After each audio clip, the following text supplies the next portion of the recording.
Gusto mo akong labanan para mapatunayan mo kung talagang malakas ako, hindi ba? Pagsisisihan mong sinalinan mo pa ako ng dugo mo. Hindi niya mauubos ang lahi ko. Marami kami. Kami ang pinakamalakas na babaeng aswang. Hayop kayo. Papatayin ko kayong lahat. Kahit gano'n pa kayo karami. Tatapusin ko na talaga ang mga lahi ninyo. Yeah!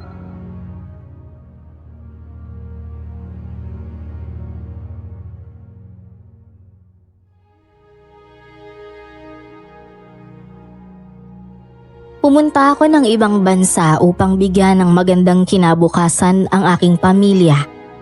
Ngunit nabalitaan ko na lang na sila ay nawawala. Umuwi ako upang mahanap sila at mabigyan ng hustisya ang pagkawala ng anak ko at ng aking asawa. Iniwan ko ang aking trabaho sa Japan bilang isang tagagawa ng mga kutsilyo. Magandang araw po sa inyo, Miss Soledad. Ako nga po pala si Diego at ito ang aking kwento. Bago ko simulan ng storya, huwag kalimutang mag-subscribe bilang suporta sa ating channel.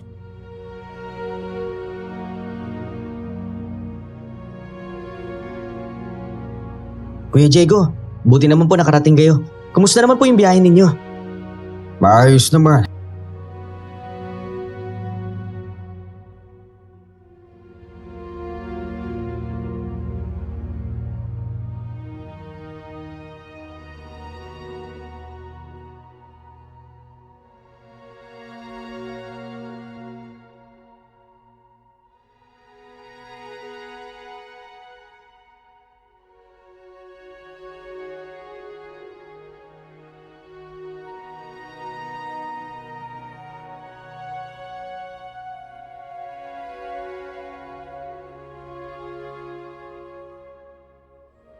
Habang nag-uusap kami ni Kevin, nakita ko si Aling Vina na papalapit sa shop. Nagulat naman ang matanda nang makita niya ako kaya mabilis siyang naglakad papunta sa kinaroroonan ko.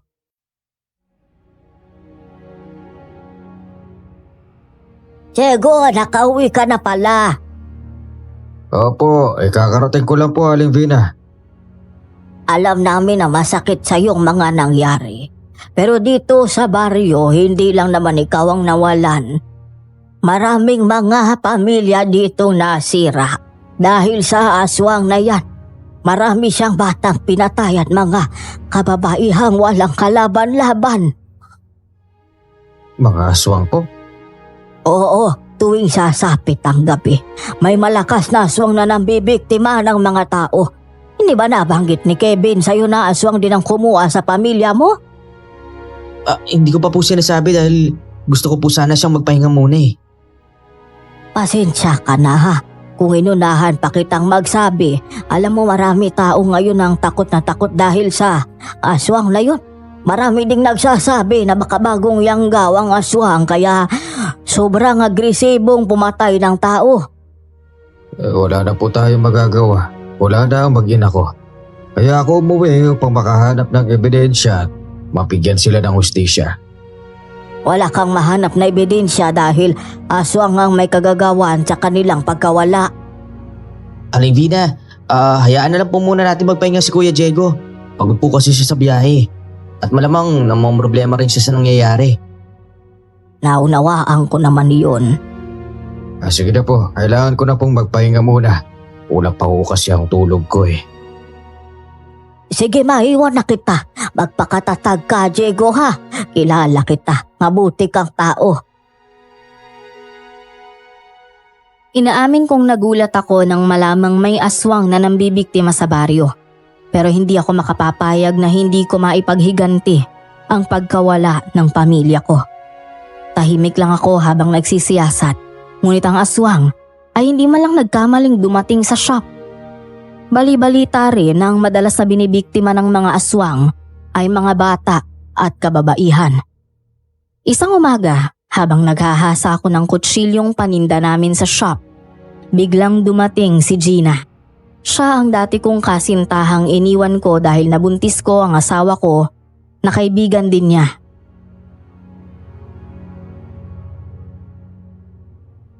Diego, nabalitaan ko na umuwi ka na pala, kaya dumaan ako dito. Oo, nung nakaraang araw pa ako dumating. Buti naman at ipinagbigay alam nila sa'yo agad na nawala si Susan at ang anak niyo. Si Kevin rin naman kasi ang tumawag sa akin. Kumusta pala yung trabaho mo sa Japan? Maayos naman. Sayang nga lang dahil kailangan kong umuwi para mahanap ang kumuha sa mag-ina ko. Sinubukan din naman ng mga taga-baryong hanapin sila pero wala eh. Lahat ng kagubatan at kabundukan pinasok na namin. Ginawa namin lahat para lang makita ang iyong mag-ina. Ganun ba? Sige, salamat. Mabuti naman kung ganun. May dala pala akong ulam para sa'yo. Alam ko na paborito mo yan. Sige, ilapag mo na lang dyan sa lamesa. Meron pa kasi akong ginagawa eh. Bakit ba parang wala lang sa'yo na nawawala ang mag-ina mo?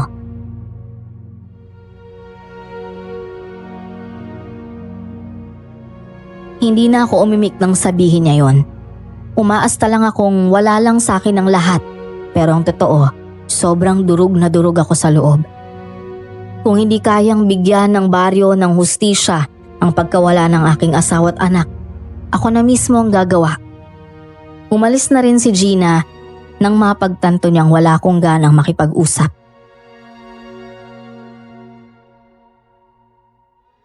Sa totoo lang po, nagkabati na po si Ate Gina at saka yung asawa ninyo simula nung nagpunta kayo sa Japan.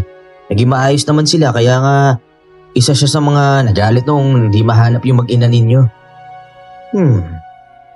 Hindi ko alam na nagkabati na pala silang dalawa. Pero mabuti na rin kung nangyari ang bagay na yan. Matalik naman silang magkaibigan simula pa lang noon eh. Kuya Diego, yung totoo po ba? Masama po ba yung loob ninyo sa akin? Bakit naman sasama ang loob ko? Wala namang dahilan, hindi ba? At saka isa pa, nagtataka lang ako kung bakit hindi mo kagad sinabi na aswang pala ang may kagagawa ng pagkawala ng anak at asawa ko. Ako po hindi sinabi dahil malayo pa po kayo eh. Ayoko po kasing mag-isip kayo ng sobra doon sa Japan. Pero totoo po na may aswang po na gumagala. Ngayon nga lang ata nangyari to na walang namatay na mga bata. Sobrang lakas kasi ng aswang eh. Kahit protektado na ang bahay, nagagawa niya pa rin pasukin. Baka naman nagpapahinga pa ang aswang kaya hindi pa siya sumasalakay. Siguro nga po. Pero bukas kasi kabilugan ng buwan. Sigurado ako lalabas yung aswang na yun. Ang sabi kasi ng mga nakakatanda kapag bilog ang buwan, nakakaramdam ng kakaibang gutom ang mga aswang. Simula nang dumating ako sa baryo, hindi ako lumalabas sa bahay at hanggang sa shop lang ako. Nang araw na yon, nagpaalam si Kevin sa akin na bumili ng ulam sa tindahan. Pagkabalik niya, hingal na hingal siya. May dala siyang balitang nagpatigil sa ginagawa ko. Ang akala ko talaga, walang nabiktima ang mga aswang kagabi. May nakita na namang bangkay ng buntis doon banda sa tindahan ng ulam. Ano? Bangkay ng buntis? Opo. Puntahan nyo na lang po doon para makita ninyo. Kawawa nga po yung sinapit ng buntis eh. Kinuha ang sanggol sa sinapupunan. Nawawala pa yung laman loob lalo na yung puso ng babae. Sige, pupunta lang ako ron. Sasama na lang po kita. Baka po kasi hindi nyo matandaan yung daan dito sa baryo eh. Marami na po kasing nagbago. Nang makarating kami sa kinaroroonan ng bangkay sa di kalayuan pa lang, narinig ko nang may umiiyak. Nagkakagulo ang mga tao at balot sila ng takot. Lahat sila walang ibang sinisisi sa nangyari, kundi ang aswang. Nagsisimula na naman silang umatake. Alam naman nilang delikado. Pero bakit pinababayaan pa ang mga buntis na yan na mag-isa sa kanilang bahay? Kita mo nangyari. Yan talaga napapala ng mga taong hindi naniniwala sa aswang. Naaalala mo ba yung asawa ni Diego? Hindi rin naniniwala ang babaeng yun sa aswang? Ay, nawala na sila ng anak nila na parang bula. Manganto naman ang boses nyo. Nandito si Diego. Narinig ko po na napag-usapan ninyo ang asawa ko. Nawawala nga po siya pero hindi niyo rin po sila tinatantanan sa pagkwento ninyo. Nandiyan ka na pala, Diego. Pasensya ka na sa mga sinabi ko pero totoo yun. Yung asawa mo kasi hindi naniniwala sa aswang, palibhasa taga Maynila. Sinabihan na nga namin na dapat alas 6 pa lang, magsara na ng pinto. Magsara na ng shop ninyo. Sa ayaw makinig. Ayun, nawala siya mismo doon sa shop ninyo. Nakita niyo po ba ang mga pangyayari? Hindi ko nga nakita pero bago sila nawala ay pinuntahan ko pa sila sa shop. Nakita ko pa nga ang anak niya doon.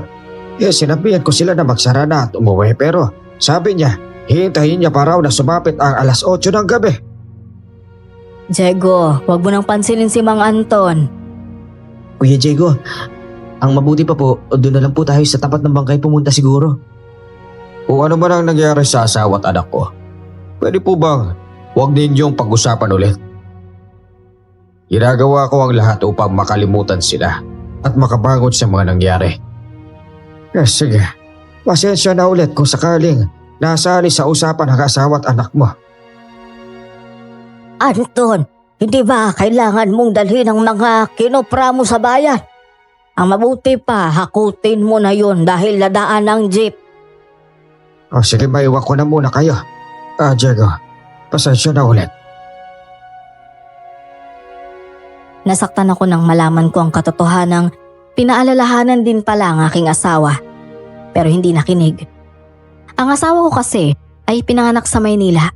10 taon lang siya nung umuwi sa baryo. Maraming paniniwala ang hindi pinapaniwalaan ng asawa ko. Naramdaman naman ni Kevin na tila malalim ang iniisip ko dahil sa nangyari. Tinapik niya ako sa balikat at kinausap habang pauwi na kami.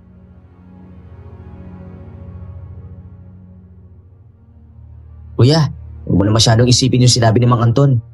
Ganyan talaga yung matandang yun eh. Totoo ba na pinaalalahanan niya si Susan bago sila nawala? Sa totoo lang po, hindi lang naman si Mang Anton ang nagbigay ng paalala sa kanya eh. Kahit ako mismo.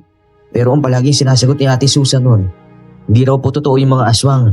Kaya ata sila nabiktima ng aswang dahil alam nilang hindi siya naniniwala. Bumalik na tayo sa shop. Susubukan natin na magsara mamaya alas 8 ng gabi. Teka, delikado po. Alam kong delikado, pero gusto ko lang din malaman kung may aswang nga ba talaga nagpaparamdam. Gusto kong makita ang aswang o nilalang na kumuha sa mag-ina ko. Alam kong hindi sang-ayon si Kevin sa akin, pero wala na rin itong nagawa dahil amo niya ako. Nang sumapit nga ang dilim, nararamdaman kong balisa siya at panay ang sulyap niya sa labas ng shop. Halos hindi siya mapakali at takot na takot ang kanyang mukha. Anong nangyari sa'yo? Ayos ka lang ba? Kuya Diego, magsara na lang po kaya tayo. Ganitong oras pa naman lumalabas yung mga aswang. Ano ka ba naman? Huwag kang matakot. Baka nakakalimutan mo na gumagawa tayo ng mga patalim dito sa shop. Ang daming patalim dito. Pwede nating pulutin kung sakaling darating ang mga aswang. Paano naman po kung bigla silang dumating? Gano'n pa sila karami at mukhang takot na takot ka? Basta po, natatakot lang po talaga ako. Napakadelikado po kasi ng mga aswang eh. Wala po silang habas sa pagpatay at wala rin po pinipili. Huwag kang matakot. At saka ano ka ba, kung bahala sa'yo. Hawakan mo na lang itong kutsilyo. Inaasa ko na yan para sa pagkatay ng baka. Kung sakaling darating ang mga aswang, tarakan mo na lang na matulis na dulo niyan. Maniwala ka sa akin. Kung hindi man mamatay yun, may pag-asa pa rin tayo. Kaya niyo po ba inaabangan yung mga aswang para makapagiganti sa asawa at anak ninyo?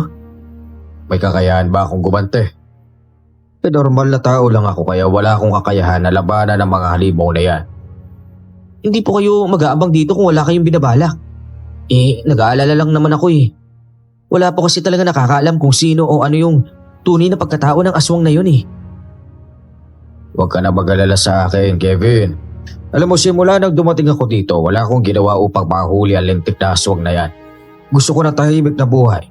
Totoo ang sinabi ko na pinipilit kong kalimutan sila. Taliwas ang mga salitang lumalabas sa bibig ko kesa sa tunay kong nararamdaman. Hindi madali ang lahat, ngunit kailangan kong manahimik at palihim na kumilos. Sumapit ang alas 8 ng gabi, ngunit walang aswang na dumating. Doon ko na inutusan si Kevin na magsara para makauwi na kami. Ay, mabuti naman at naisipan nyo na pong magsara na tayo. Oh, di ba't sabi mo lalabas ang aswang ngayong gabi? Kita mo na, wala namang aswang. Ay, nako, baka hindi talaga totoo ang aswang. Totoo po sila. Baka naman hindi aswang ang kumuha sa asawa at anak ko, kundi mga tao rin kagaya natin, di ba?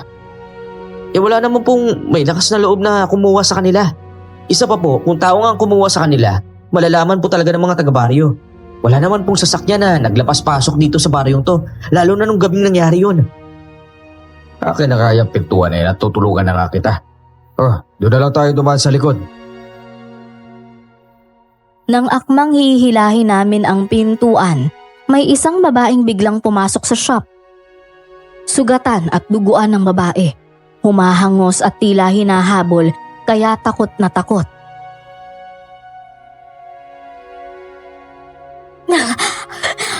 May patalim ho ba kayo bukod sa mga kutsilyo? Espada! Kailangan ko ng espada. Bibili ako ng espada. Kaya ako nandito. Espada? Ano naman ang gagawin mo sa espada? Isa pa, miss. Bakit ka sugatan? Magsasara na sana kami, kaya lang. Humahabol ka pa. Kung maaari, lumabas na kayo. Ayaw naman namin madamay kung sakali may tao na humahabol sa inyo. Kailangan ko nga ng espada. Parang awa niyo na gusto kong bumili ng espada. Kuya Diego, mukhang malalim yung sugat niya. Kailangan natin niya ng tulong eh. Isasara ko na lang po yung pinto para hindi siya makita na nandito siya sa atin. Naghahanap ka ba ng gulo, Kevin? Mamaya madamay pa tayo kapag nakialam ka. Hayaan mo na lang sila magpatayan dyan sa labas. Wala na tayong pakialam kung anong mangyari sa kanila. Nakakaawa po kasi. Baka maubusan siya ng dugo. Pwede siyang mamatay. Aray ko. Sakit ng balikat ko.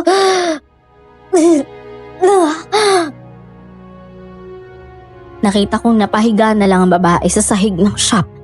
Nanghihina siya, nakapikit ang kanyang mga mata dahil sa sakit ng kanyang sugat. Nasaktan lang ako dahil nawalan ako ng pamilya. Pero hindi ako yung tipo ng taong walang awa. Pinagtulungan namin siyang buhatin para paupuin sa mahabang upuang naroon sa shop.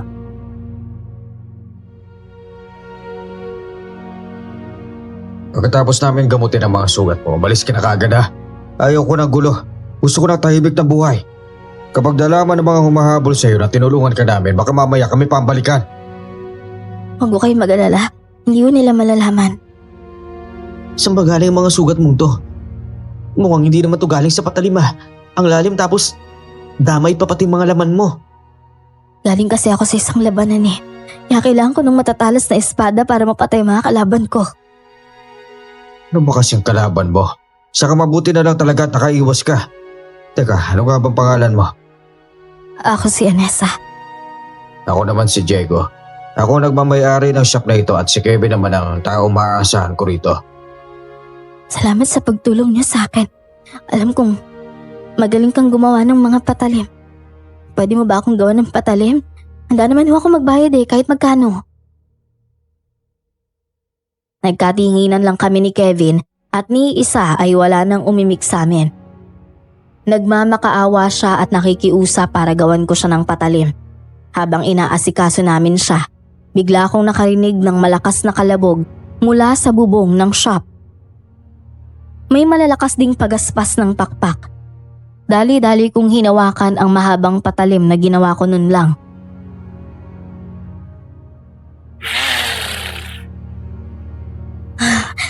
Hindi, nasundan nila ako. Pangaswang, kaya ata siya nandito dahil naamoy niya yung dugo mo eh. Asikasuhin mo na lang siya. Ako na bahala magbantay. Kung sakalang pilitin ng aswang na pumasok, ako papatay sa kanya. Ang aswang na nariyan ay isang aswang na mandurugo. Sila ang nakalaban ko bago ako nakarating dito. Tumakas ako dahil hindi ko kayang tapatan ng mga lakas nila. Kung ganoon, tunay na malakas nga ang aswang na yan dahil sa ginawa niya sa'yo. Mahigpit na rin naman ang pagkakasara ng pintuan at bintana, kaya hindi sila makakapasok basta-basta. Hindi ba ikaw yung nawalan ng anak at asawa? Nakita mo na ba ang katawan nila? Hanggang ngayon, wala pa rin nakakakita sa katawan ng anak at asawa ko. Habang tumatagal, nawawalan na ako ng pag-asa. Kasi kung talagang kinain sila ng mga aswa, mabubulok ang kanilang katawan hanggang sa hindi ko na sila makita. Sana nga mahanap mo na ang hustisya para sa anak at sa asawa mo. Sana nga talaga. Oh, ayan na. Nalagyan ko na lahat ng benta yung sugat mo. Sa susunod mag-iingat ka ha. Hindi muna kami umalis sa shop dahil nahihirapan ang babaeng maglakad. Doon ko lang napagtanto na hindi lang pala sa balikat at likod ang kanyang mga sugat, pati na rin sa kanyang mga paa ay may mga kalmot. Napagkwentuhan namin ang kanyang buhay, kung saan siya nagmula at kung bakit siya lumalaban sa mga aswang.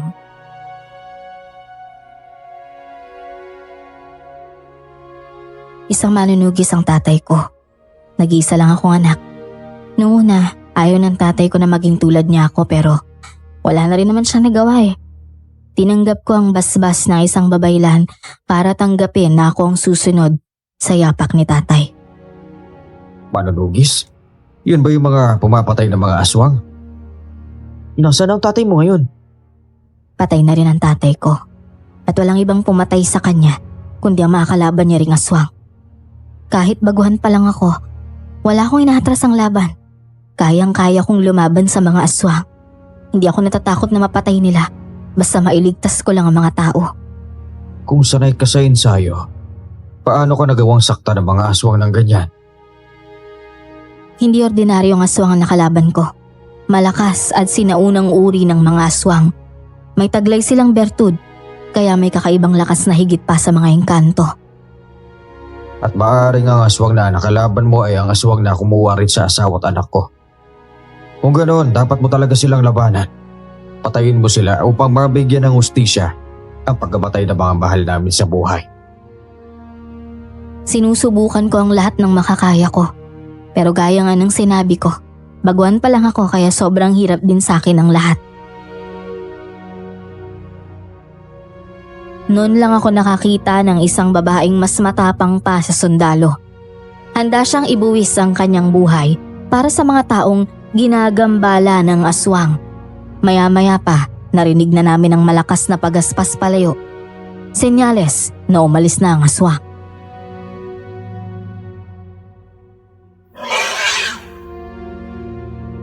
Natatakot rin ata ang aswang na pumasok kaya umalis na lang siya. Alam po niya atang hindi natin paalisin si Anessa eh.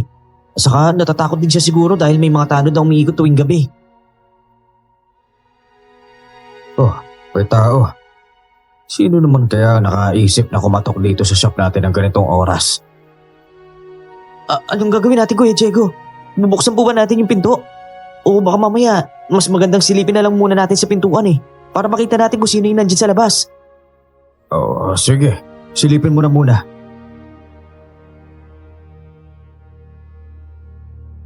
Nalaman ni Kevin na si Gina ang naroon sa labas. Itinago namin si Anessa sa loob ng banyo para hindi niya ito makita. Kagad din siyang pinagbuksan ni Kevin ang pinto nang tuluyan na naming naitago si Anessa.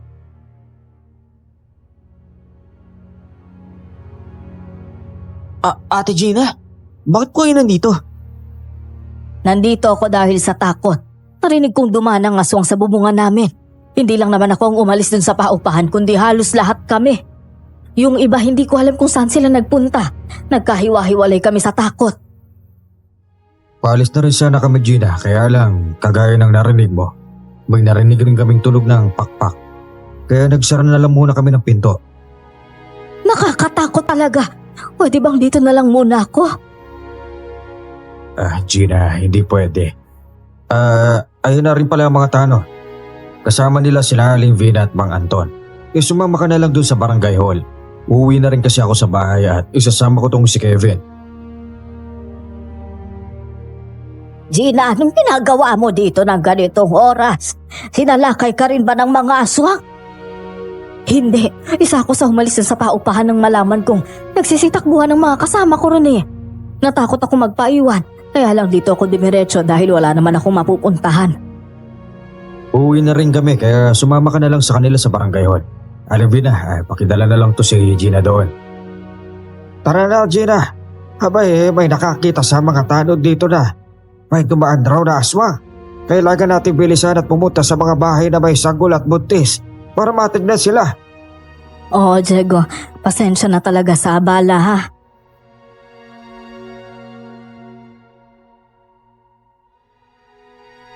Nang makaalis na sila, agad naman naming pinalabas si Anessa sa kanilang pinagtataguan.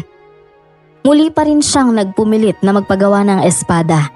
Yun daw ang kanyang gagamitin para mapatay ang mga aswang.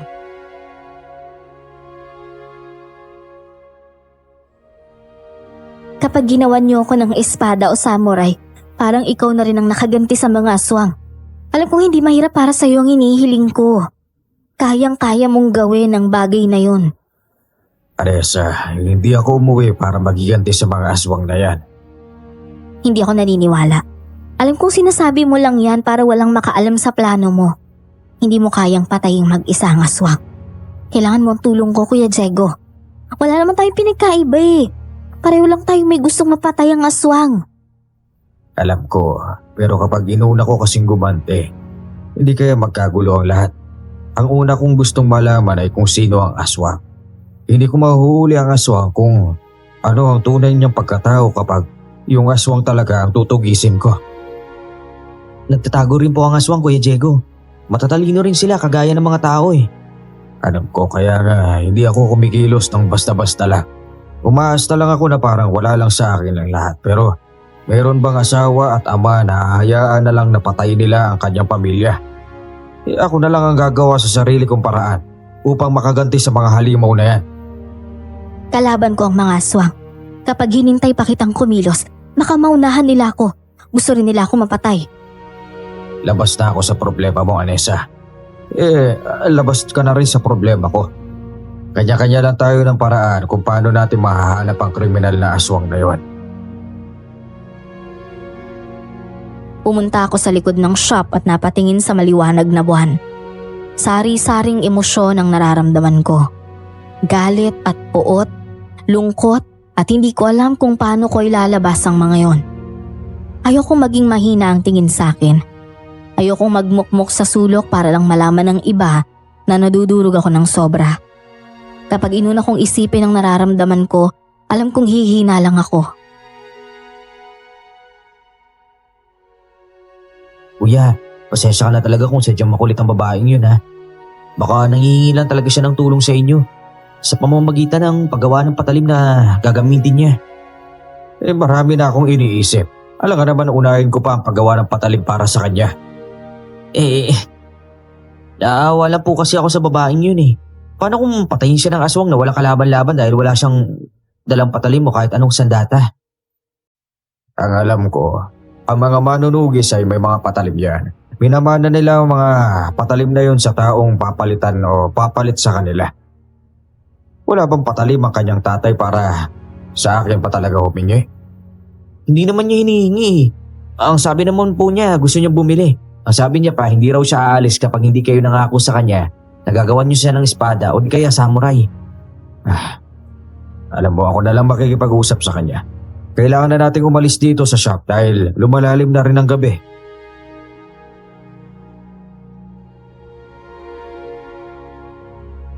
Binalikan ko si Anessa at nakita ko siyang hawak ang bagong itak na ginawa ko. Kagad din naman niyang inilapag yon nang maramdaman niya ang presensya ko. Kuya, nakapag-isip na ba kayo? Gagawin niyo na ba ako ng patalim? Pag-iisipan ko muna. Sa ngayon, hindi pa ako makakapag-desisyon. Ang mabuti pa, Anessa, umalis ka na lang muna. Kailangan na rin naming umuwi. Lalo na't lumalalim na ang gabi kaya hindi na kami pwedeng tumagal dito. Pag-iisipan mo pa? Sige. Ihintayin ko kung kailan mo maiisipan na pumayag sa hiling ko. Mag-ingat ka sa pag-alis, Anessa. Mag-ingat ka, lalo na sa mga aswang. Maraming salamat po sa pagliligtas niyo sa akin.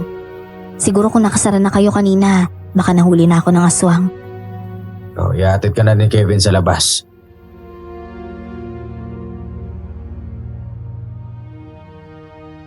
Kagad akong napabuntong hininga nang makalabas na sila sa shop. Napakuyom ako ng aking mga kamao. Ang mga halimaw ay salot sa baryo. Kung hindi dahil sa kanila, walang namatay na mga bata at mga kababaihan. Marami rin ang nagsakripisyo sa kanilang pagpapahirap. Umalis na po siya. Kilala mo ba yung babaeng yun, Kevin? Kasi kung taga rito siya sa baryo, imposibleng hindi mo siya kilala. Hindi ko po siya kilala eh. Sa katunayan, ngayon ko lang din po siya nakita. Malakas nga ang kutob ko na dayo siya dito eh. Kung ganon, napadpad siya dito sa baryo natin upang tumugis ng aswang. Kung balak niya palang manugis, dapat may dala siyang patalim para mapatay ang mga aswang na yon, hindi ba? Ewan ko po. Kaya lang naman po kita pinapakiusapan kanina dahil naaawa ako sa kanya. Kinausap niya rin kasi ako. Paulit-ulit niyang sinasabi na kailangan niya raw ng patalim galing sa'yo. Sa totoo lang po, bakit po ba ayaw niyo siyang gawa ng patalim na hinihiling niya? Ako lang ang nakakaalam kung bakit.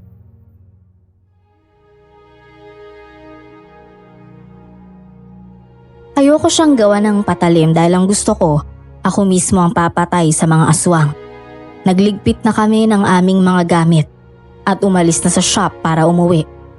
Napansin ko ang daladalang bag ni Kevin. Araw man o gabi, lagi niyang bitbit ang kanyang belt bag.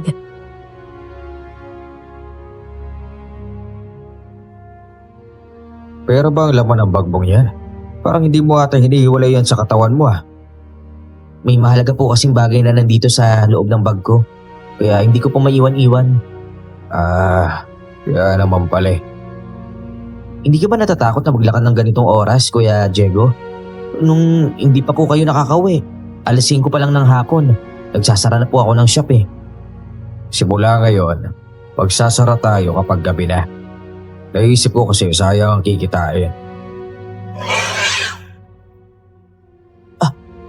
Kuya Diego, may paparating na aswang! Luma na tong sundan ko pero mapapakinabangan pa to. Mas matalim ito sa lahat ng mga nagawa kong kutsilyo. Huwag po kayong mag-alala. May asin at bawang po ako dito. Ayun na po siya!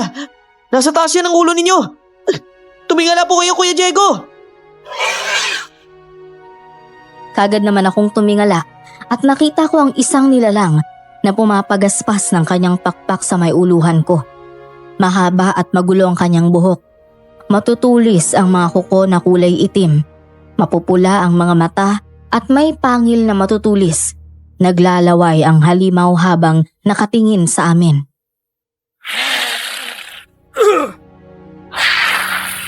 Natamaan ko po siya! Tumakbo na po tayo! Hindi tayo maaaring tumakbo. Lalaban tayo kung gusto niyo makipagsabayan sa atin. Pero po, lumilipad siya kaya wala tayong laban sa kanya. Kaya ko siyang labanan. Sabuyan mo siya ulit ng asin at bawang. Gayon din.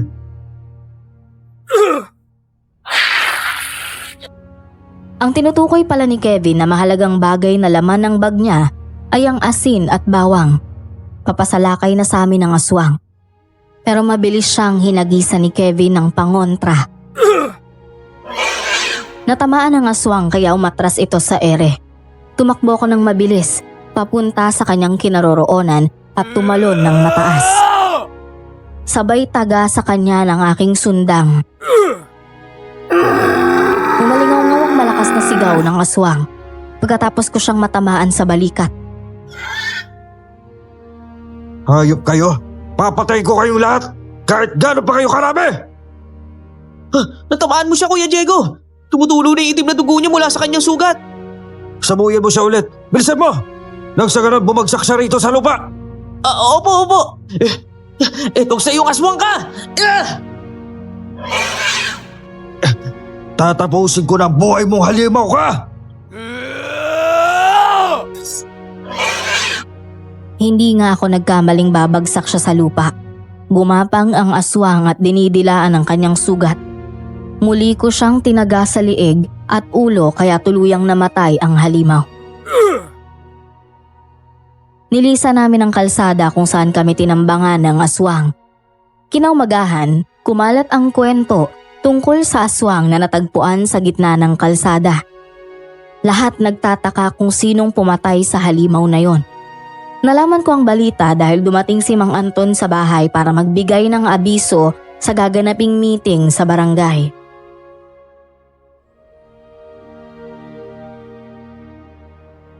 Naniniwala ang lahat na isang manunugis ang pumatay sa halimaw na yan.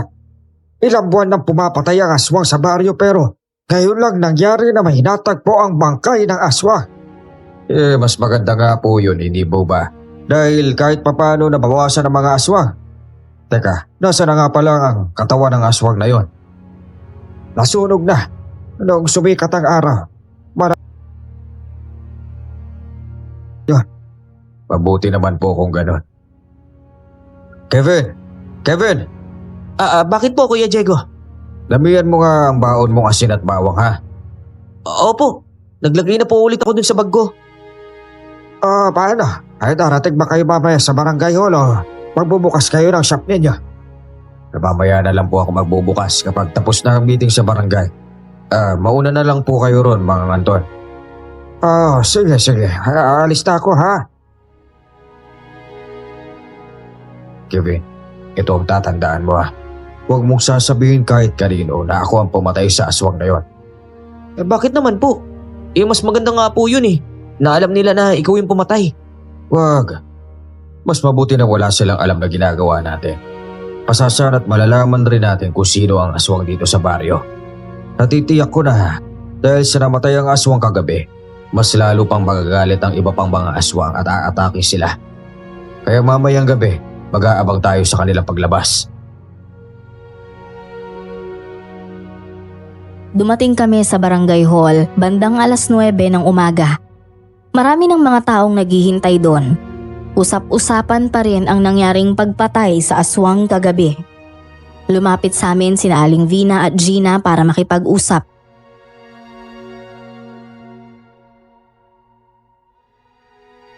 Naswertehan ata ng aswang na yun kagabi yung may manunugis na gumagala kaya ayun, tuloy napatay siya. Sana nga sa mga susunod na gabi may mamatay uli na aswang. Kaya nga po, Diego, huwag na kayong magpagabi sa susunod. Kung kayong mapagtripan ng mga aswang, ano na? Hindi naman kami natatakot. Lalo na ngayong alam kong mayroon ng pumapatay sa aswang. Hindi pa rin tayo nakakasiguro kung mamayang gabi babalik ang pumatay sa aswang. Babalik yun. Lalo na't alam niya maraming aswang na gumagala dito sa baryo natin. Huli na bago siya dumating. Kung ganun pa, sana pumunta na siya dito para puksain ang aswang. Dapat wala nang namatayan. Dapat hindi nawala ang anak at asawa mo. Di bale. Makita ko lang na may namamatay na aswang kada umaga. Masaya na ako. Siya na lang ang bahalang gumante para sa mag-ina ko. Matanong ko nga pala, wala ka na bang balak na mag-asawa? Wala na rin. At saka nawala na rin ako ng gana. Natatakot din ako na baka mawalan ulit ako ng pamilya sa pangalawang pagkakataon. Hindi naman porket nawalan ka ng isang pamilya, mawawalan ka ulit. Nandito naman ako, Diego. Kaya kong punan ang pagkawala ng pamilya mo. Ayoko makitang nasasaktan at nalulungkot ka. Gina, maraming tao. Baka pwedeng tagalin mo nga yung kamay mo sa balikat ko.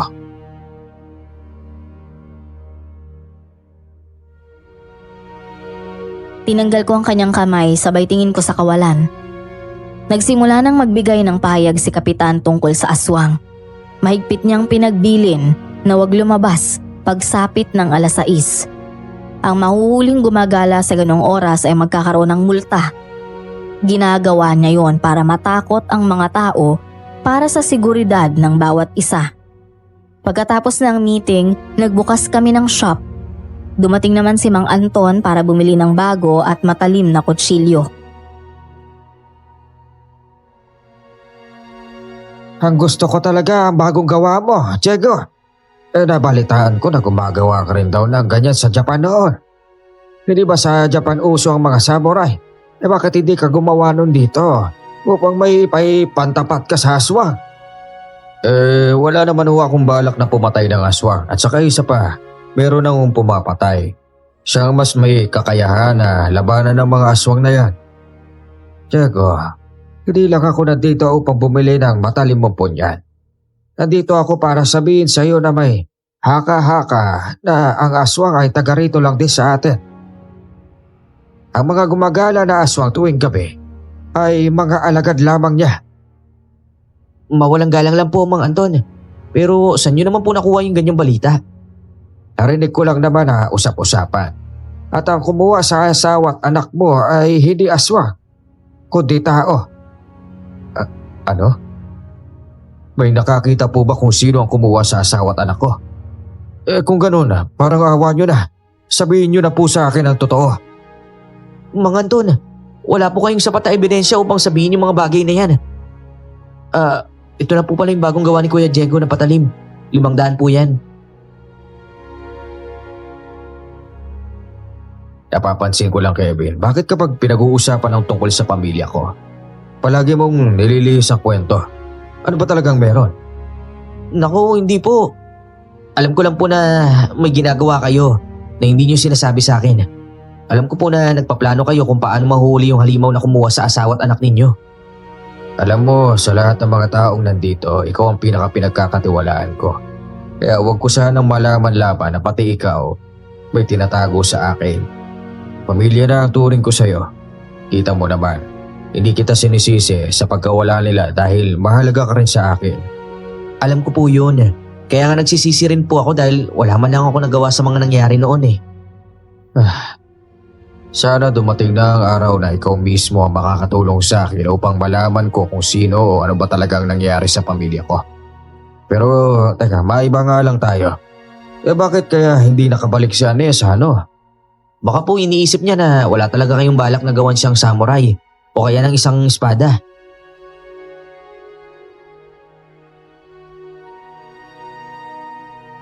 Kagaya ng nakagawian namin ni Kevin, 8:00 na ng gabi nang magsara kami ng shop. Sinadya naming dumaan sa gubat pauwi para may makasalubong kaming aswang. Nasa kalagitnaan ng paglalakad namin, nakarinig ako ng isang malakas na sigaw. Sigaw ng batang babae. Kaya napatigil ako at pinakinggang muli kung saan nanggagaling ang boses na yon. Mukhang doon sa kanang bahagi ng kagubatan nagagaling ang boses ng bata. Tara, puntahan natin. Sige po. Kung hindi ako nagkakamali, nabiktima na naman siya ng aswang.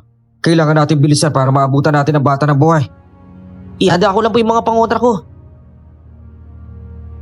Nang narating namin ang kanang bahagi ng kagubatan, mas lalong lumalapit ang boses ng batang babaeng umiiyak. Hanggang sa natagpuan namin na hindi siya nag-iisa. Hawak siya ng aswang at naghahanda ang halimaw para kainin siya.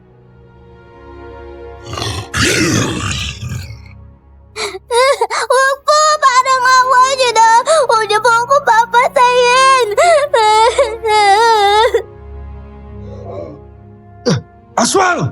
Pakawalan mo ang bata at kami ang harapin mo! Totoo nga. Totoo nga na maraming aswang dito sa baryo. Dahil dyan magiging kwento ka bukas. Etong sa'yo! Hindi talaga kayo titigil sa pambibiktima? Pwes, ako ang magpapatigil sa inyo! Habang nagwawala ang aswang sa hapdi ng kanyang katawan, mabilis akong sumalakay para tagain ito. Hindi ito nakapanlaban dahil sa hapdi ng natamo niya. Napatay ko ang aswang ng ganun kadali at nailigtas ang bata na sing edad lang ng anak ko. Ayos ka lang ba, Iya? Opo, ayos lang po ako. Maraming salamat po. Walang anuman. Sumama ka na sa amin. Isasama niyo po siya sa bahay? Kawawa naman siya kung iiwan natin siya rito. Teka, may pamilya ka ba? Bukas iatid kita sa kanila. Wala na po akong pamilya eh. Mag-isa lang po ako sa buhay. Natutulog po ako sa ilalim ng tulay dun sa ilog. Ayos lang ba sa'yo na sumama ka sa akin? Opo, mukhang mabait naman po kayo eh. Habang naglalakad kaming pauwi, halos hindi na naman mapakali si Kevin. Hindi ko maintindihan kung bakit. Nang makarating kami sa bahay, inasikaso ko ang bata at si Kevin naman ay nasa kusina habang nagluluto.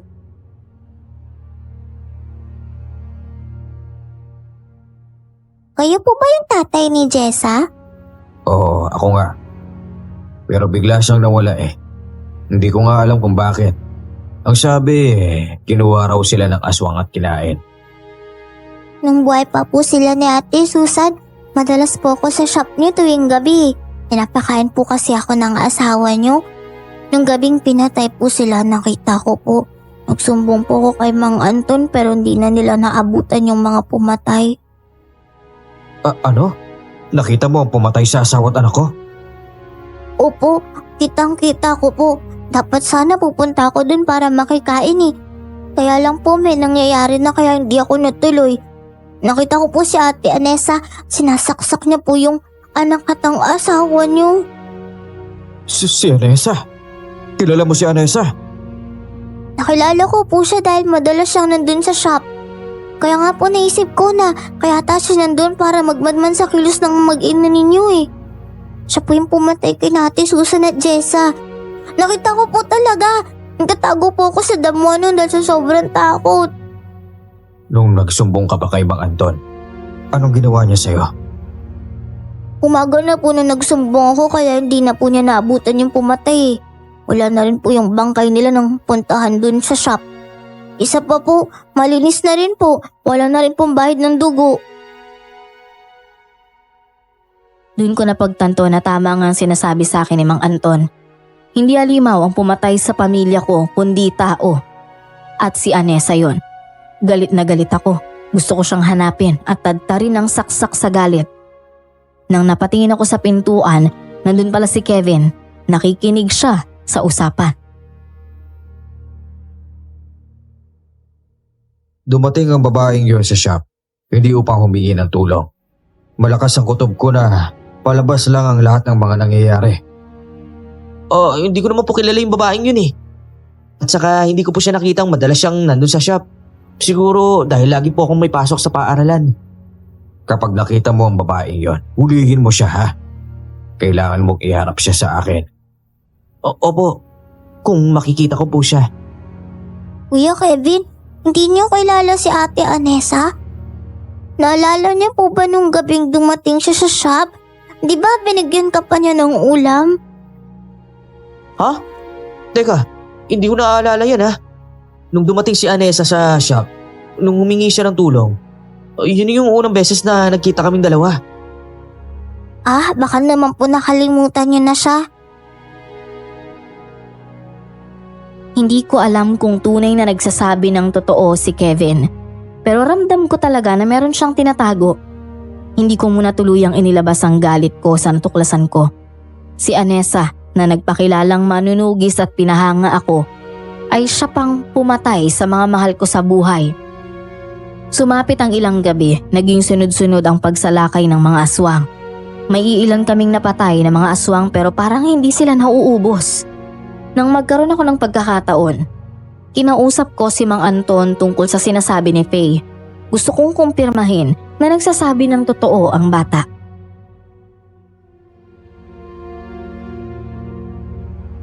Paano mo nakilala si Faye? Nailigtas po namin siya sa aswa. Buti na nga lang at naabutan pa namin buhay ang batang ito kaya nalaman ko ang totoo. Sinabi niya rin sa akin at alam niyo rin bang hindi aswang ang pumatay sa mag-ina ko. Nakita niyo ba ang babaeng tinutukoy niya na si Anessa? Umaga na nang magsumbong sa akin si Faye. Pinuntahan namin ang shop ninyo pero walang bahid ng tugo. Marami ang halos hindi naniniwala sa bata dahil wala namang ebidensya na naiwan doon. Ang babaeng sinasabi ni Faye ay minsan ko nang nakita dito sa baryo. Pero nang matapos ang pagkawala ng asawa at anak mo, bigla na rin siyang nawala. Kung ganoon, maaaring tama nga si Faye. Nagsasabi talaga ng totoo yung batang yan. Ngunit ako nga lang ang kumbinsido. Ang iba ay hindi naniniwala na ang babaeng yun ang pumatay. Naniniwala silang lahat na aswang na madurugo ang kumuha sa kanila. Gusto ko lang palang itanong kung nung gabing binalaan mo ang asawa ko tungkol sa aswa, nandun rin ba si Kevin? Wala. Madalas siyang nasa eskwela dahil magtatapos siya ng kolehiyo, hindi ba? Tama. Ganun po pala. Sige, maraming salamat ho. Diego, may duda ka ba na may kinalaman si Kevin sa pagkawala na mag-ina mo? Sa totoo lang, opo, may duda po ako sa kanya. O kaya kahit papano, posibleng may kinalaman siya o may alam siya. Ganito na lang. Manmanan mo ang kilos ni Kevin. Yan ang mahirap eh. Minsan kung sino pang tinutulungan mo, yung pa ang tutuklaw sa'yo.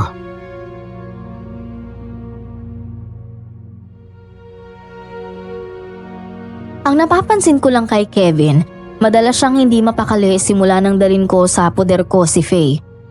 Naniniwala ako sa bata na minsan na silang nagkita ni Anessa pero dinidiin niya pa rin na wala.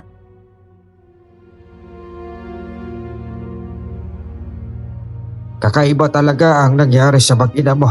Ang ibang nawawala, nakikita pero bangkay na, samantalang ang mag-ina mo, kahit buto ay hindi mahanap. Paano naman mahanap kung inilibing nila sa lupa ang mga bangkay nila? Ito ang tandaan mo, kahit anong libing mo sa bangkay, darating ang panahon na aalingasawang masangsang na amoy niya. Gaya ng mga sekreto, kahit anong tago mo pa, lalabas at lalabas sa katotohanan. Naniniwala ako na kaya mong hanapin ang hustisya ng iyong mag-ina. Ang samurai o ang espadang hinihiling niya sa akin. Gagawin ko yon. At sisiguraduhin kong yun din mismo ang gagamitin ko sa pagpatay ko sa kanya. Sino ang humihilig ng samurai o ng espada? Si Anessa. Dahil sa natuklasan ko, dun ko naisip na ang aswang at si Anessa ay iisa. Gumawa ko ng samurai gamit ang aking natutunan mula sa Japan. Sinisiguro ko na ang samurai na yon ay papatay sa babaeng traidor kagaya ni Anessa. Halos hindi na ako natutulog para lang matapos ang samurai sa loob ng 2 araw. Saksi si Kevin sa ginagawa ko at nagtataka siya kung bakit naisipan kong gumawa nun.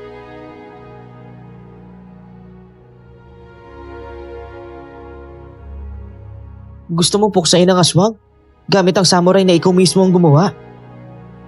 Hindi lang ang aswang ang gusto kong puksain kundi pati na rin si Anessa. Malakas ang kutob ko na isang aswang din na babaeng yon. Ang lakas ng loob niya pumasok sa shop ko upang humingi ng tulong.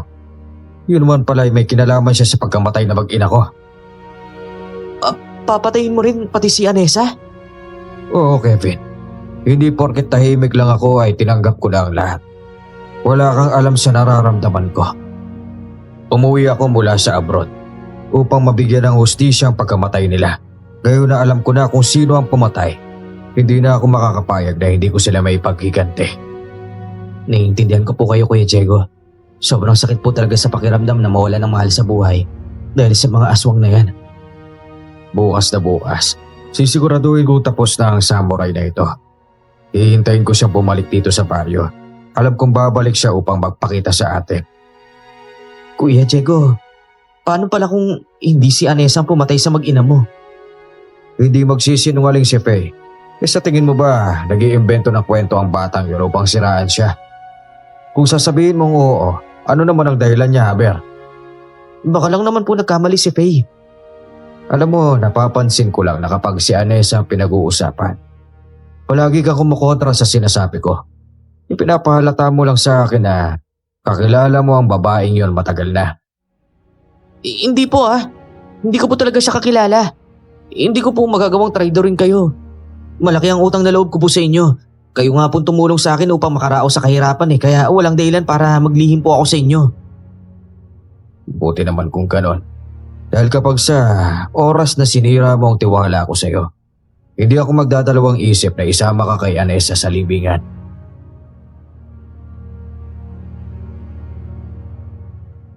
Natakot naman si Kevin sa sinabi ko kaya umalis siya sa silid kung saan ako gumagawa ng samurai. Maya-maya pa pumasok si Faye. Nakita niya ang ginagawa ko at nag-usisa siya.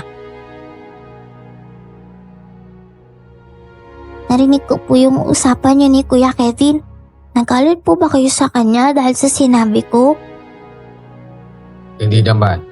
Pero alam ko hindi siya nagsasabi ng totoo sa akin, Faye. Nawala na ako ng pamilya. Kung sino man ang may kagagawa nun, malamang sa malamang isisingilin ko. Bakit hindi niyo po kausapin ng maayos? Kasi sa totoo lang, Kuya Diego, yung gabing pinatay ni Anessa yung mag-ina ninyo, parang nakita ko po kasi si Kuya Kevin dun eh. Ano? Opo, kaya lang sinaktan siya ni Ate Anessa, kaya Kaya hindi niya napigilan yung babaeng huwag saktan yung pamilya niyo. Ang pinagtataka ko lang po, bakit hindi niya sinabi sa inyo yung totoo?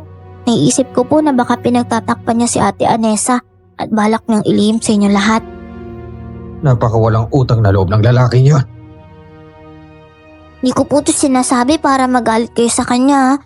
Kaya ko lang naman po sinabi ang totoo kasi hindi niyo po dapat nararanasan na paglihiman. Mabait po kayong tao at nawalan po kayo ng mahal sa buhay. Nakaramdam ako ng galit kay Kevin nang malaman ko ang bagay na yon. Pagsapit ng dilim, hinintay kong makatulog si Faye bago pasukin si Kevin sa kwarto. Nadatnan ko siyang nakadungaw sa bintana. Dala ko ang samurai na hindi pa masyadong tapos. Nagulat naman siya nang makita ko kaya mabilis niyang sinara ang bintana at pilit nang umiti sa akin. Kuya Diego, bakit po kayo nandito? May kailangan lang akong itanong sa'yo. Nung gabi pinatay ni Anessa ang aking mag-ina. Totoo bang wala ka doon? Opo. Wala po ako ron, no? Nasa paaralan po ako nun. Hindi ka ba nagsisinungaling sa akin? Pamilya lang itinuring ko sa'yo, Kevin. Sana ganun ka din sa amin. Paano kung may patunay akong nagsisinungaling ka? Po? Nagsasabi po talaga ako ng totoo.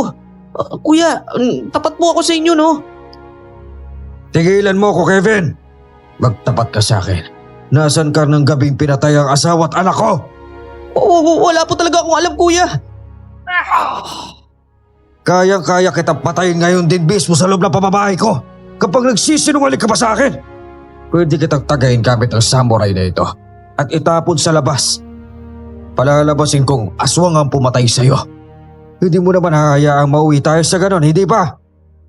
Hindi ko na po talaga alam kung anong gagawin ko. Alam mo kung ano ang dapat mong gawin. Sabihin mo ang totoo. Sino ba talaga ang pumatay sa mag-ina ko? Sino? Napahagulgol si Kevin nang makita niyang galit na galit ako sa kanya. Isang beses ko pa siyang sinuntok, kaya pumutok ang labi niya. Pinabangon ko siya at galit na pinaupo sa higaan. Bigla ko siyang sinakal. Sabihin mo sa akin ang totoo para hindi kita patayin. Oo na po. Magsasabi na po ako ng totoo. Pero bitaan niyo po muna yung leg ko. Mabuti naman. Ang ayoko sa lahat ay papaikutin pa ako sa mga kwento, ha? Opo. Nung gabing pinatay ni Anessa yung mag-ina mo, nandun din po ako. Pilit ko siyang pinigilan kaya lang hindi ko siya kaya dahil sa lakas niya. Para siyang naging demonyo. Hindi ko alam kung bakit. Sinaktan niya ako at hindi na ako nakabangon. Teka, paano kayo nagkakilala ng babaeng yon, ha? Kaklase ko po siya. Mabait naman po si Anessa eh. Nabigla na lang kami nung tumigil siya sa pag-aaral hanggang sa madalas na siyang napaparito sa baryo. Pumapatay siya ng tao sa hindi ko malaman na dahilan. Ibig sabihin hindi siya aswang. Hindi siya aswang. Normal na tao siya. Ang sumasalakay na aswang dito sa atin ay isang aswang na mandurugo. Kapag tapos na siya pumatay ng tao, saka siya magsisisi. Hindi niya alam kung ano yung ginagawa niya. Ang sabi niya sa akin, may bumubulong daw sa kanya. Sandali nga. May gusto ka ba sa babaeng yon kaya hindi mo sa akin sinasabi ang totoo? Gusto ko lang pong protektahan siya eh. Dahil hindi niya sinasadya yung mga nangyayari. Patawarin niyo po ako dahil naglihim po ako sa inyo. Hindi ko sinasadya ang lahat.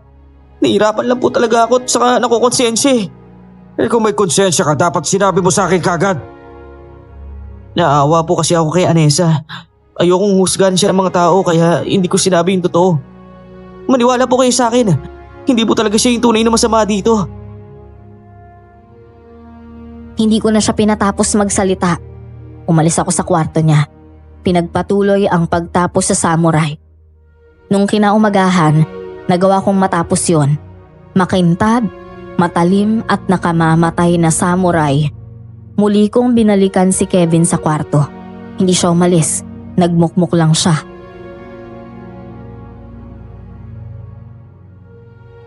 Tulungan mo na lang ako mahanap ang babaeng yun, Kevin. Meron pa po akong hindi nasasabi sa inyo. Kung ano man yun, hindi na ako interesado. Sapat na ang nalaman ko na si Anessa ang pumatay sa aking pamilya.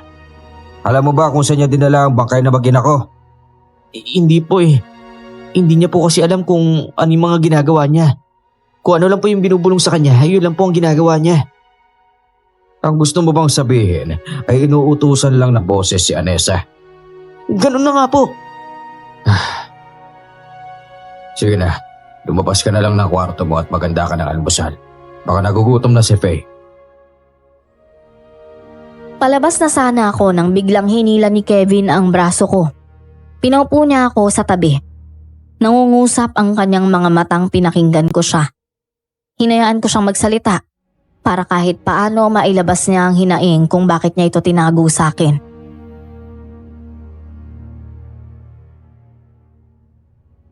Si Anessa, ginagamit lamang ng aswang na mandurugo. Minsan siya ginamit bilang kasangkapan upang pumatay ng tao. Dahil mahina pa siya noon mga panahon na yun, nagamit siya ng mga nilalang. Hindi totoo manunugi si Anessa, Kuya Diego. Kaya siya pumunta sa shop upang magkita kayo para kamustahin. Gusto niya akong kamustahin? Para saan naman? Pinagsisisihan niya yung kanyang mga nagawang masama. Halos araw-araw umiiyak siya habang humihingi ng tawad sa kanyang mga ginawa eh. Eh bakit sa'yo siya humihingi ng tawad? Ikaw ba ang nawalan? Nauunawaan ko po yung galit ninyo, Kuya Diego. Pero hayaan niyo po ako makapagsalita upang maunawaan niyo yung lahat. Bumalik si Anessa para mahanap ang aswang na gumagamit sa kanya. Kaya nakabukas ang bintana ko kagabi dahil ang sabi niya sa akin, darating siya para makipag-usap. Ganon. Kapag nakita ko siya, tandaan mo to Kevin, papatayin ko siya. Ang totoo po niyan, Kuya Diego, pinasok ng espiritu ng aswang ang katawan ni Anessa kaya nagagawa niya pumatay ng tao. Dating sisidlan ng dugo ng mga aswang na mandurugo si Anessa. Pero nakalaya na siya ngayon kaya lang hindi buong natanggal ang dugo ng mga mandurugo sa kanyang katawan eh. Kaya siya nagkakaroon ng lakas ngayon dahil sa dugong mandurugo na nahalo sa sarili niyang dugo. Alam mo, tigilan mo na ako Kevin. Isang pantasya na yan sinasabi mo. Hindi ako naniniwala sa mga bagay na yan. Maniwala na po kayo sa akin oh. Marami po akong pagkakataon na takasan kayo kung sakaling nagsisinungaling po ako. Pero hindi ko ginawa. Ang aswang na mandurugo ang sisihin ninyo. Sa kanila nagsimula ang lahat, Kuya Diego. Ikaw mismo ang nagsabi na siya ang pumatay. Kung totoong pinasok ng espiritu ng aswang ang kanyang katawan, kasalanan niya pa rin yun dahil nagpataig siya.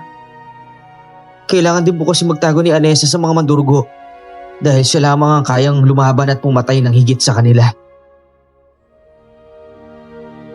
Naguguluhan na ako sa pangyayari, pero ang alam ko lang, kailangan kong mahanap ang babaeng si Anessa at ang mga mandurugo para mapatay silang lahat.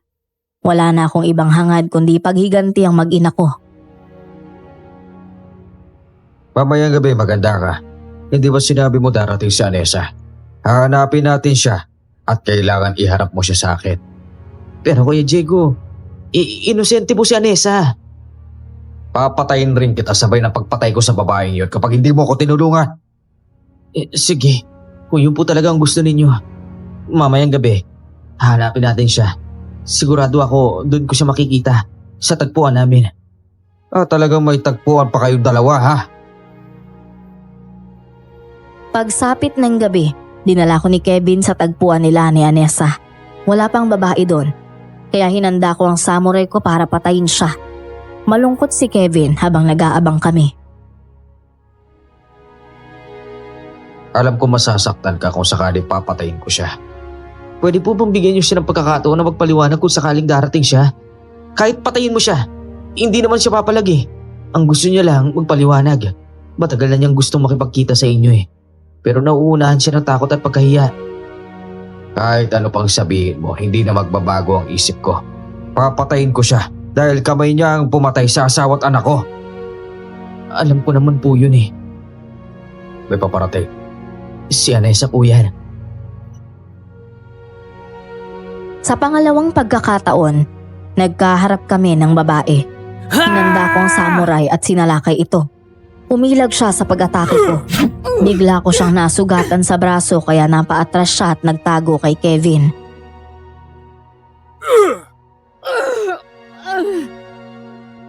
Kuya Diego, alam ko pong galit kayo sa akin dahil sa ginawa ko sa mag-ina ninyo. Pero pwede bang pakinggan niyo muna ako kahit saglit lang? Pagkatapos nun, pwede niyo na akong patayin, sige. Naipaliwanag na sa akin lahat ni Kevin. Pero hindi yun rason upang patawarin kita. Naiintindihan ko. Nung gabing dumating ako sa bahay niyo, nakalaban ko ang aswang na mandurugo na siyang gumamit sa akin para pumatay ng tao. At ano naman ang pakialam ko sa'yo, ha? Ang mahalaga lang para sa akin ay ang maipaghiganti ko ang asawa at anak ko. Hindi mo sila may paghihiganti kung ako lang ang papatay mo. Kailangan dalawa kami ang patayin mo. Dalawa? Oo, ang espiritong sumanib sa akin ay mula sa aswang na mandurugo. Kaya hindi ako nagpakita ng matagal dahil kinikilala ko kung sinong aswang yun. Alam mo ba kung sino siya? Oo, Kevin. Kung ganon, sino? Si Ate Gina. Siya ang aswang na mandurugong sumanib sa akin. Katawan ko nga ang pumatay sa kanila. Pero ang espiritong kumukontrol sa katawan ko ay si Gina. Wala na rin naman akong kawala. Hinahabol na rin ako ni na Ate Gina at ng mga ang kanyang mandurugo. Kung ikaw ang makapatay sa akin, edi mas mabuti. Hindi nila ako pwedeng mapatay dahil maaari nilang gamitin ang dugo ko para mas lalo silang lumakas. Si Gina? Si Gina ang aswang? Kayo na lang ho ang tumuklas kung hindi kayo naniniwala. Ngayon sige ho, pwede niyo na akong patayin.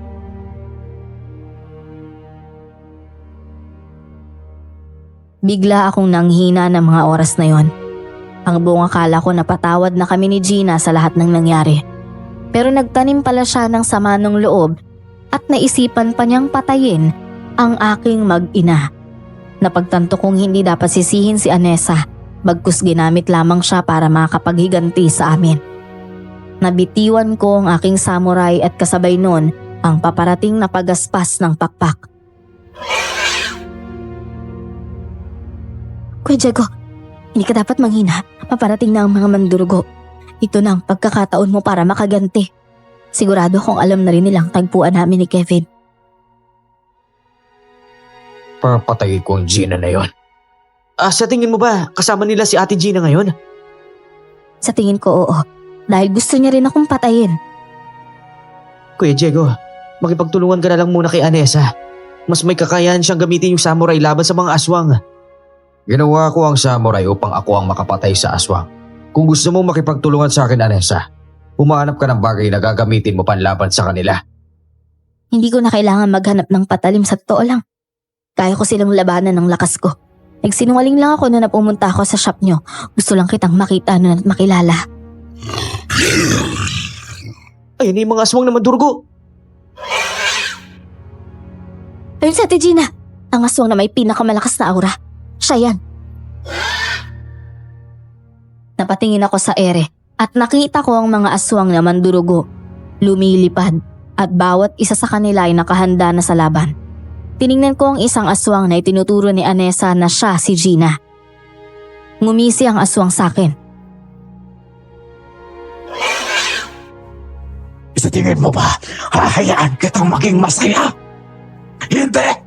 Ang anak at asawa mo ay inalay ko sa aking mga ninuno para magkaroon ako ng dagdag na kapangyarihan.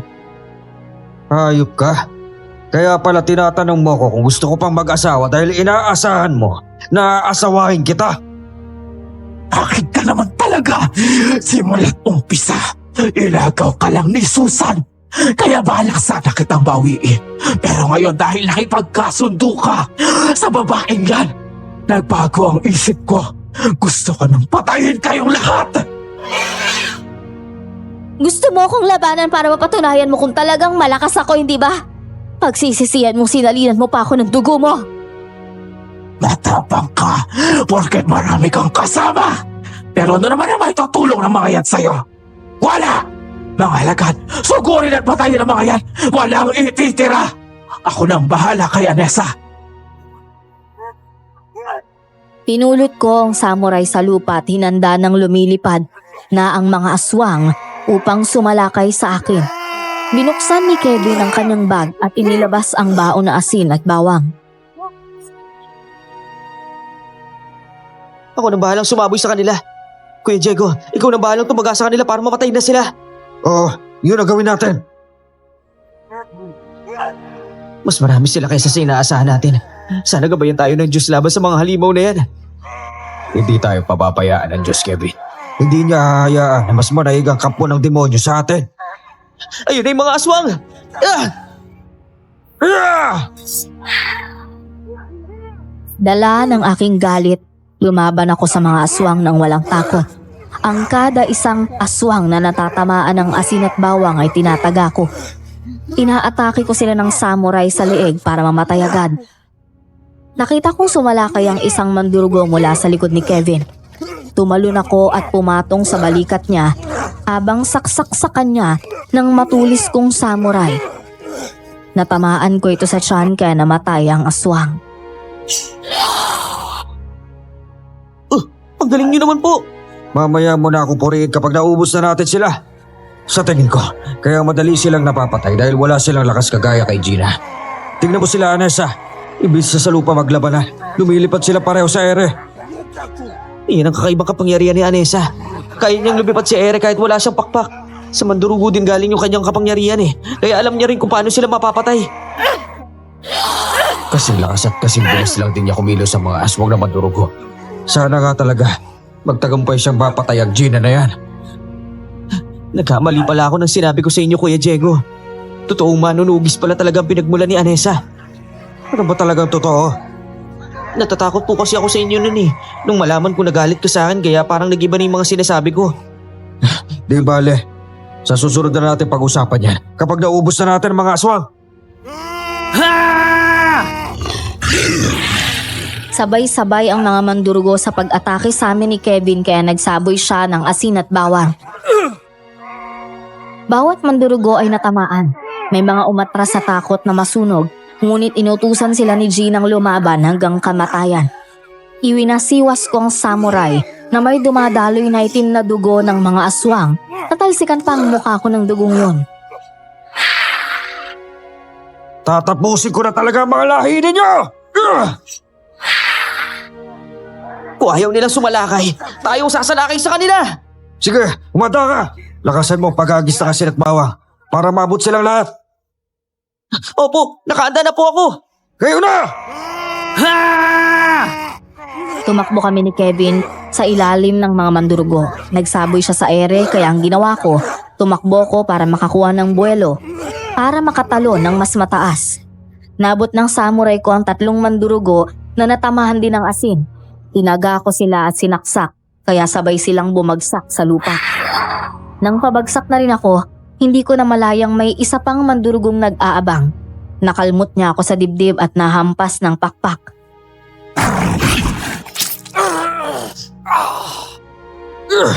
Ang lakas na paghampas na sa akin. Sobrang tigas na kanilang mga pakpak. Kaya niyo pa po ba? Oo, kaya ko pa. Hindi ako pwedeng mamatay agad, hindi natin sila nauubos. Si Anessa! Tumatakbo sa papunta rito! Humahabol naman si Gina sa kanyang likuran. Hindi niya mauubos ang lahi ko. Marami kami. Kami ang pinakamalakas na babaeng aswang. Masyado kang mayabang. Hindi mo nga ako natamaan kahit isang beses eh. Kevin, akin lang sa mo rin Kuya Diego. Magpahinga na kayo at ako nang bahala sa kanila. Wala sana akong balak ibigay sa iyo to. Pero mukhang malalang sugat ang natama ko sa akin, dibdib. Ipangako mo sa akin na papatayin mo sila lahat. Pinapangako ko ho. Salamat sa pagtitiwala ng samurai niyo sa akin. Inabot ko sa kanya ang samurai at lumipad siya sa ere. Saktong nakalipad siya, sinalakay kami ni Gina. Nahawakan niya sa damit si Kevin. Buong lakas niyang hinagis at tumalsik ito sa matataas na damuhan. Halos hindi ko na makita kung saan siya bumagsak. Kung ako lang sana ang pinili mo, hindi mo to mararanasan. Hindi pa sana namatay si Susan at mas lalong hindi ka mamamatay. Mas mabuti nang mamatay ako kaysa magkaroon ng pamilya kagaya mo. Ganun ha? Patayin mo na ako para makasama ko na sa kabilang buhay ang pamilya ko. Talagang papatayin kita! Hinanda niya ang mahaba niyang kuko at akmang itatarak sa dibdib ko. Nakita kong paparating si Anessa at narinig kong napahiyaw sa sakit si Gina. Ako kalabanin mo! Huwag ang taong walang kalaban-laban sa'yo! Tama ka, itinalok sa akin ng mga ninuno. Isa kang tinik na manunugi sa aming mga mandurugo. Sugatan na rin ang likod mo. At kahit lumaban ka pa, mauubusan ka na rin ng dugo at mamamatay. Sabi nga kong harapin mo eh! Muli siyang inatake ni Anessa ng samurai, pero nasalo ng kanyang mahahabang kuko ang talim nun. Tumunog ang metal ng malakas. Lumipad ang aswang na mandurugo sa itaas ng ere at inutusan ang natitira niyang mga alagad. Labanan si Anessa! Hanggang kamatayan, hindi tayo magpapatalo! Huwag lamang siya! Sige, lumapit kayo! Hindi ako natatakot sa inyo! Anessa! Biglang nagbago ang kanilang anyo. Mag-ingat ka! Kapag naglalabas sila ng kakaiba nilang anyo, ibig sabihin, nakahanda na rin ang kanilang lakas. Kumapit ka sa kahoy na sinasandalan mo. May gagawin akong kakaiba. Ano? Papalapit na sila! Ngayon na, Kuya Jaigo! Kumapit ka na! Dali-dali naman akong kumapit sa puno ng malaking kahoy na sinasandalan ko. Nakita kong tinaas ni Anessa ang samurai at kumikit. Parang may binubulong siya sa hangin. Naramdaman ko na lang na may kakaibang init na bumabalot sa paligid. Buong lakas niyang tinarak sa lupa ang samurai at nagsanyo ng ilaw na nakakasilaw. Parang may kuryenteng gumapang sa lupa at lumindol. Tumalsik ang mga aswang. Nawasak ang kanilang pakpak pati ang katawan. Ang natira na lang ay si Gina na nakalipad sa ere pero naapektuhan pa rin sa kapangyarihan ni Anessa. Saan nagmula ang kakaibang kapangyarihan yon? Nagulat ka ba? Galing yun sa ama kong pinakay mo! Hindi niya yun ginamit sa'yo dahil inilaan yun para maipasa sa akin. Visit kang babae ka! Patayin mo na si Anessa!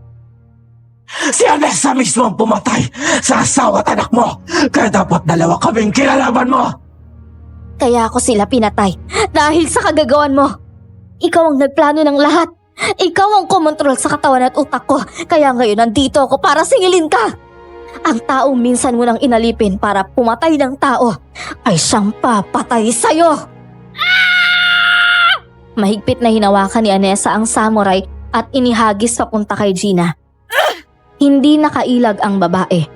Tumarak ang samurai sa dibdib niya kaya nagwawala siya sa sakit. Unti-unting naging abo ang katawan niya hanggang tuluyang nawala. Bumagsak ang samurai ko sa lupa. Natapos din ang kasamaan mong babae ka. Anessa, hanapin mo si Kevin.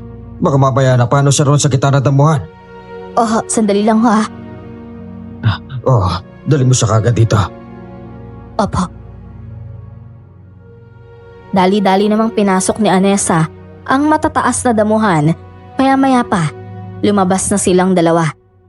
Inalalayan niya si Kevin na may maraming galos. Pinilit kong makatayo para makamusta ang lalaki.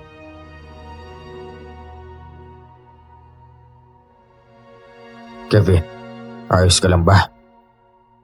Ayos lang naman po ako.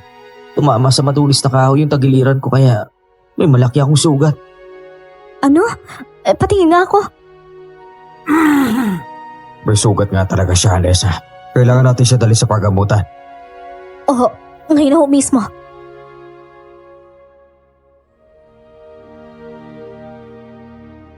Binuhat namin si Kevin para dalhin sa center. May nakasalubong pa kaming mga tanod. Kasama nila palagi si Mang Anton. Nagulat naman ang matandang lalaki nang makita ang aming mga sitwasyon. Hindi na muna siya nag-usisa at tumulong na lang sa pag-alalay. Habang ginagamot naman nila ang lalaki, doon na sila nagtanong-tanong kung anong nangyari. Sinabi ko naman sa kanila ang lahat at kung ano o sino ang traidor. Pinarating ko na rin na ang aswang ay si Gina.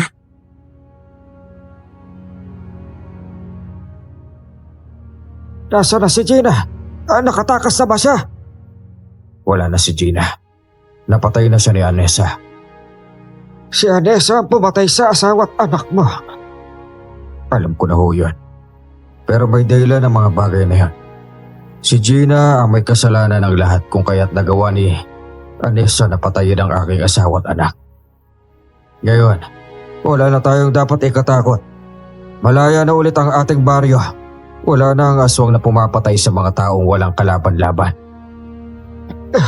Mga kasama, kapatay na nila ang mga aswang. Wala na tayong dapat katakutan.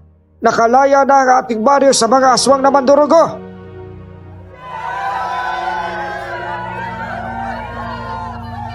Nagbunyi ang lahat dahil sa kanilang nalaman. Ginising nila ang iba pa para ibalita na wala ng mga aswang. Masaya ang lahat at taos-pusong nagpasalamat sa amin. Nagkaroon naman kami ng pagkakataong magkausap ni Anessa ng gabing yon.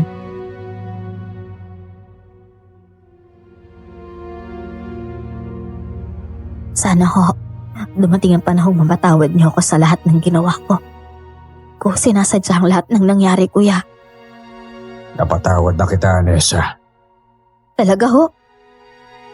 Oo. Naisip ko lang na hindi patas kung papatayin kita. Hindi mo naman kasalanan ang lahat. Kinamit ka lang rin naman. Patay na rin naman ang totoong pumatay sa mag-ina ko. At sapat na yun. Sa pakiramdam ko, ay paghiganti ko na rin sila. Maraming salamat ho, Kuya Jaiko. Ano naman ang plano mo ngayon?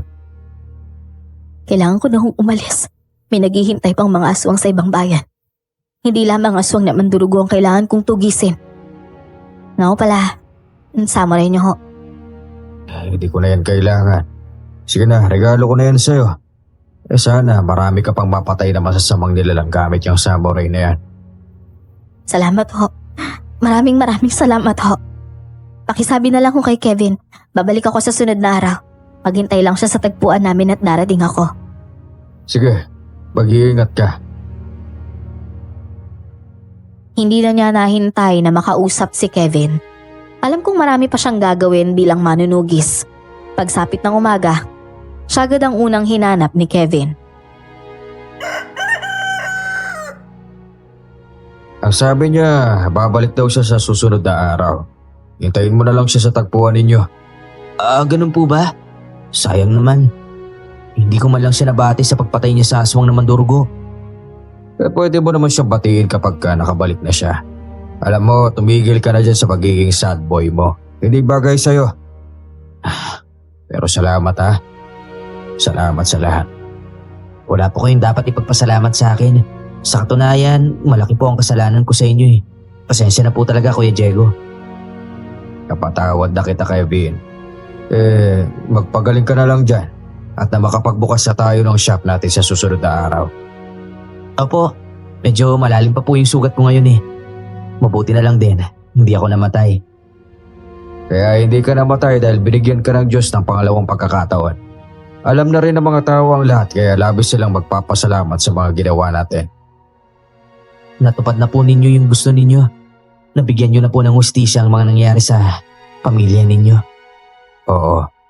At sobrang saya ko ngayon, Kevin.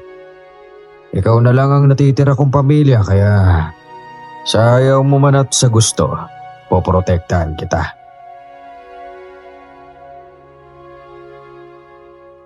Bumalik ang katahimikan ng baryo matapos ang pagpatay namin sa mga aswang.